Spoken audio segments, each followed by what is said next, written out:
এখন আমরা লালমনিরহাট আমাদের 28তম জেলা। আমরা এখন 6টা গাছ লাগাবো। যে জায়গাগুলো আমরা কভার করতে পারি নাই, গাছ লাগাতে পারি নাই, ওগুলো ভোট দিচ্ছি আমরা। কাপপাড়া দিচ্ছি, কাপপাড়া এটাকে যে রোজা রাখতে না পারবে আবার রাখতে হয় এরকম। তো এখন আমরা আছি শোভাবর্ধন নার্সারির সামনে। আমার সামনে দাঁড়িয়ে আছে, আপনার নাম?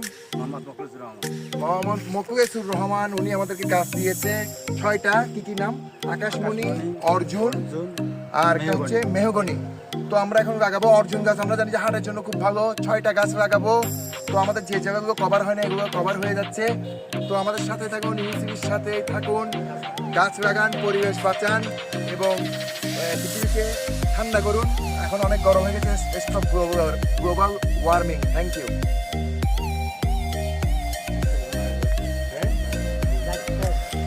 না থাক না, গাছ নিয়ে করতে এখন লাগাবো।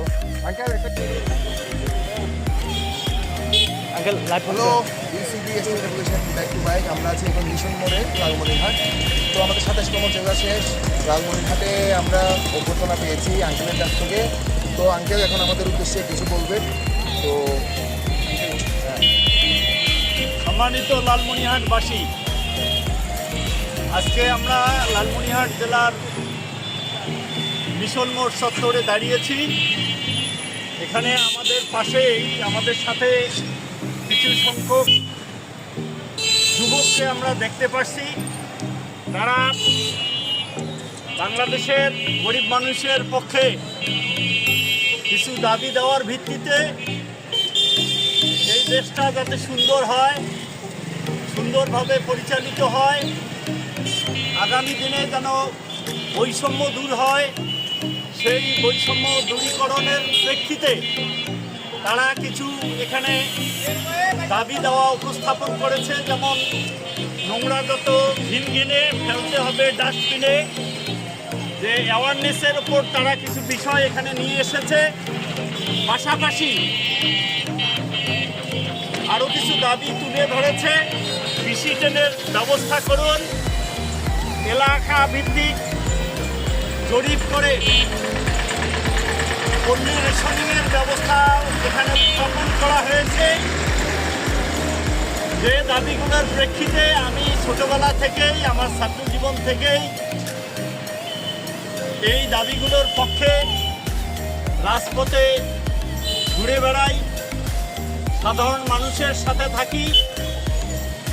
সেই দাবির প্রেক্ষিতে এরা সুদূর চট্টগ্রাম থেকে এই লালমনিরহাটে এসেছে। বাংলাদেশের 64টা জেলা তারা এই সাইকেলে করে ঘুরে বেড়াবে। এদের মূলত উদ্দেশ্যটা হচ্ছে বাংলাদেশটা আমাদের দেশ, আমরা এই দেশকে নিয়ে ভাবি। এই দেশ মহান মুক্তিযুদ্ধের মধ্য দিয়ে স্বাধীন হয়েছে। এখানে অনেক আন্দোলন হয়েছে। সর্বশেষ এই 24-এর যে গণ অভ্যুত্থান, 24-এর যে গণ আকাঙ্ক্ষা, সেই আকাঙ্ক্ষার ভিত্তিতে এবং মহান মুক্তিযুদ্ধের চেতনার ভিত্তিতে একটি বৈষম্যহীন অসাম্প্রদায়িক বাংলাদেশ গড়ে উঠবে, এই আশা ব্যক্ত করছি। পাশাপাশি আজকে এরা 9 জন যুবক এই প্রক্রিয়ার সাথে সামিল হয়েছে।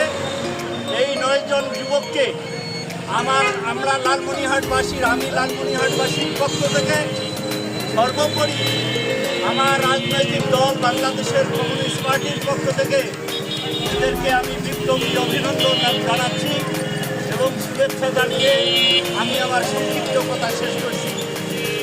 এদের যে উদ্দেশ্যে এরা বাড়িয়েছে সেই উদ্দেশ্য সফল হবে, এই আশাবাদ ব্যক্ত করেই শেষ করছি। হ্যালো ইউসিবি, আমরা এসে পৌঁছেছি রংপুর। গতকাল গাইবান্ধায় আমাদের অনেক নিউজ হয়েছে। তো আমাদের হচ্ছে আজকে 28তম জেলা রংপুর। অভিভাবক বয়স্কদের জন্য বয়স্ক ভাতা চালু করুন, নদী ভাঙন এলাকার জন্য মানুষের জন্য ব্যবস্থা করুন, এটা আমরা হারিয়ে গেছি। তারপরে হচ্ছে মিডিয়েটর, যেটা মধ্যপ্রদেশ তো এটাও পাচ্ছি না। তো উত্তরবঙ্গ খুবই ইম্পর্টেন্ট, সেটা হচ্ছে সারের দাম কমানোর জন্য, এটা আমরা জানি খুবই ইম্পর্টেন্ট। কৃষি ঋণের ব্যবস্থা, এটাও মধ্যস্বত্বভোগীদের মারার জন্য খুবই দরকার। মধ্যস্বত্বভোগী থাকবে না, কৃষির ব্যবস্থা করলে একমুখী শিক্ষানীতি চালু করুন। এরপর হচ্ছে পরিবেশ বান্ধব কলকারখানা ও মোটর গাড়ির ব্যবহার করুন। এটা সবচেয়ে আমার প্রিয়। গাড়ি মানি। আর এরপর হচ্ছে বাণিজ্যতা তারতম্যের ভিত্তিতে রেশনের ব্যবস্থা করুন। So thank you. আর আমার হাতে আছে ফুড আমি আমার হাতে যেটা ছিল সেটা হচ্ছে ডোন্ট ওয়েস্ট ফুড, মানে ফুড ওয়েস্ট করা যাবে না, কারণ কিছু কিছু মানুষ না খেয়ে ঘুমোচ্ছে। থ্যাংক ইউ, কালকে দেখা হবে নীলফামারী। আমরা এই রুমে ছিলাম।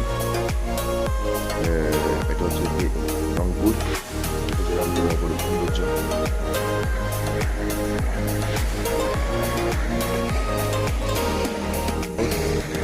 খারাপ না, শ্রমিক ভাইদের কাজ চলছে অবিরাম।